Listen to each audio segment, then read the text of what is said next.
అసెంబ్లీలో చెప్పిన ఇది మా స్కీమ్ కాదు, కాంగ్రెస్ గవర్నమెంట్ ప్రారంభించింది, దాని పేరు కూడా మేము మారుస్తలేం, కానీ కొనసాగించాలని చెప్పినాం, కొనసాగించినాం.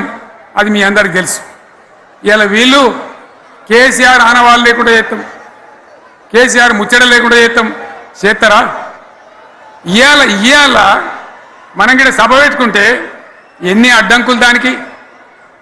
ప్రైవేట్ స్కూళ్ళు బస్సులు ఇస్తే వాళ్ళకు నోటీసులు ఇవ్వడం, అడగడుగున ఆర్టీఏ అధికారులను పెట్టి పోలీసులను పెట్టి ట్రాఫిక్లు జామ్ చేయడం. ఇప్పుడు కూడా సభకు రావాల్సిన వాళ్ళు 1,50,000 మంది బయటనే ఆగిపోయింది. ఇటు హనుమకొండ దిక్కు, అటు హుజరాబాద్ దిక్కు, ఇటు సిద్దిపేట దిక్కు 3 రోడ్ల మీద కూడా జాములున్నాయి.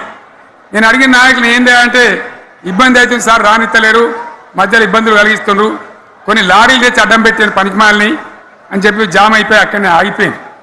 నేను అన్న ఇంకో అర్ధగంట ఆగి మాట్లాడదామంటే మా వాళ్ళంతా ఉండి లేదు, మనోళ్ళు దూరం పోవాలి, ఇక రాని వాళ్ళు ఎట్లా అందరూ మనం మాట్లాడి సభ ముగించాలని చెప్తే నేను వేదిక మీదకి వచ్చిన.